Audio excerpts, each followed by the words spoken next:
We all know Larson. That guy's always up for a challenge. Having already rocked it in different racing scenes like sprint cars and NASCAR Cup Series, now he's eyeing the big one, the Indianapolis 500, the ultimate race. So he talked to Rick Hendrick, the owner of Hendricks Motorsports team, and guess what? Rick's got just the right setup to make Larson's dream a reality. That's right, stay tuned for more on this, and if you're new here, subscribe to our channel for all the latest NASCAR news. As you all know, Hendricks Motorsports has quite a reputation in NASCAR's history. They've had some amazing drivers who've brought them countless victories. This year, they've got a talented squad featuring Chase Elliott, Alex Bowman, William Byron, and Kyle Larson.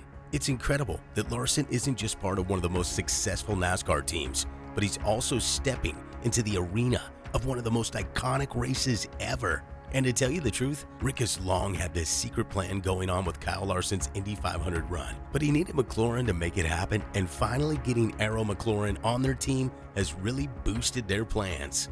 Mr. Hendricks has also expressed his appreciation to McLaren for teaming up with Kyle, and according to him, if everything goes according to the plan, Larson will kick off his IndyCar journey in October this year. This will involve him getting trained through the rookie orientation program to gear up for the 2024 race. This whole year-long endeavor marks a significant milestone for Hendricks Motorsports, especially after their achievements at this year's 24-Hour of Le Mans.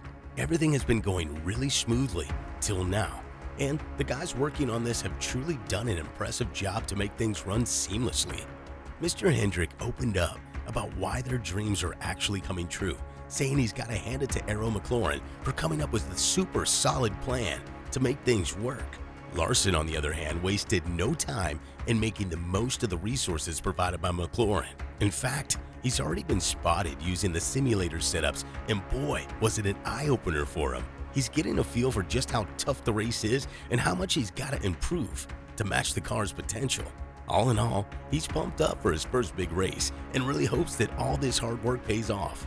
And man, we gotta say, Hendrick's done just that job to ensure that by teaming up with Arrow McLaren. They're not coming slow at all. Moreover, to honor Larson's big moment, both teams have come up with special designs on the cars that celebrate his attempt at the double. That's when he races in both the Indy 500 and the Coca-Cola 600 on the same day, May 26th. The excitement leading up to Larson's debut is already building up, and racing fans from all over the world are definitely in for a treat. And what's more, October holds a one-of-a-kind adventure for Kyle Larson. The HMS crew, known for their outstanding achievements in the Cup Series, has promised a strong presence in this year's Indy 500. And you'll be surprised to find out that it was actually Larson who kickstarted this whole plan. Always eager, he aims to notch another achievement onto his impressive list by joining the Indy 500 lineup. At the beginning of the year, there were talks about HMS teaming up with a UK-based racing crew. The plan was to have them compete in the 2024 Indy 500. While NASCAR has had various top racers from different fields join their ranks in various series, like Shane Van Gisbergen from Supercars, it's not as common to see Cup stars take on other big tournaments.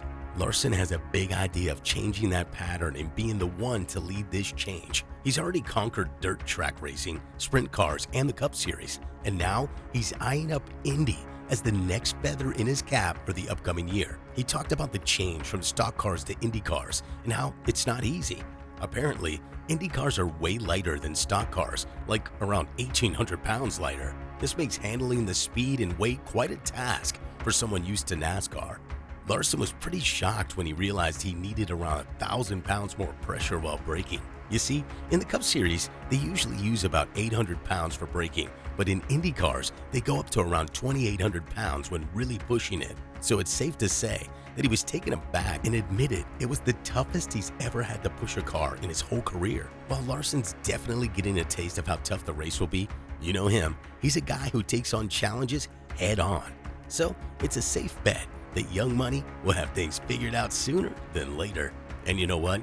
Giving that HMS has experience with racers like Carl really helps. Rick Hendrick shared a story about a former legend of HMS whose history is echoing through the 2021 champion. At a press conference in Indianapolis, he asked about a guy named Tim Richmond who also raced in Indy. Turns out there are quite a few similarities between Richmond and Larson when it comes to their talent and drive. Looking ahead to 2024, Kyle Larson has an ambitious plan to do the double at Indianapolis, racing in both NASCAR and IndyCar. It's a big challenge, but with his skills and a year to prepare, the 31-year-old might just pull it off. He's admitted that he hasn't fully grasped the gravity of the situation yet. However, he thinks once he has more time during the offseason, it will sink in. It's going to be quite a whirlwind. Larson is already a full-time Cup Series driver with HMS, and he'll need to manage both responsibilities during that particular weekend next year. While the challenge may seem overwhelming, racing an IndyCar at Indianapolis is a dream shared by most motorsports athletes around the world, and Larson is no exception. With his focus on the Cup Series this year, the full weight of the situation might not have hit him yet, but he's still excited, and fans can be sure that a professional like Larson will manage. Although he expects to feel nervous as the race day approaches, he believes he'll find his calm once he's on the track, doing laps at the iconic circuit. Driving an IndyCar at Indianapolis is a tough task, especially for someone new to the sport.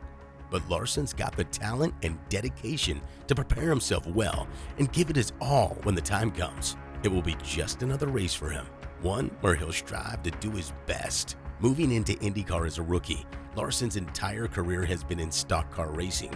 Switching to single-seaters seemed like a major transition, but he was surprised by how quickly they were able to tailor the seat specifications to fit his preferences and body measurements. When asked about this development, Larson expressed his surprise, mentioning that he had expected the process to take much longer. Larson also talked about his first time in the IndyCar simulator. At the start, he felt pretty comfy, but then things took a wild turn. He said he started with Mid-Ohio, and honestly, he thought he'd lose control and end up off the track, but eventually he was able to find his groove. Then he dished out all the pointers the engineers gave him. Stuff like, looks good, work on your braking zones, more brake pressure, go deeper. Then his teammate Felix Rosenqvist rolled in, showing off some mad skills.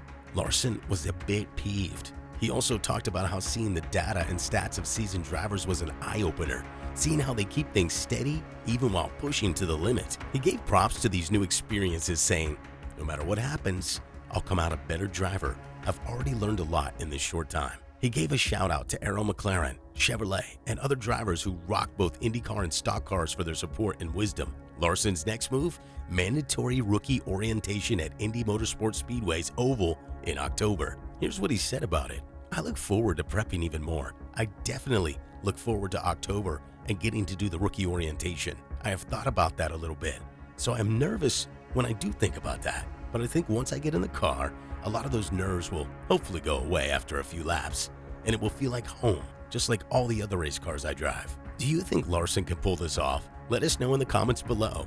If you enjoyed this video, be sure to check out the next one that'll pop up on your screen, and subscribe to our channel to stay in the loop with all things NASCAR.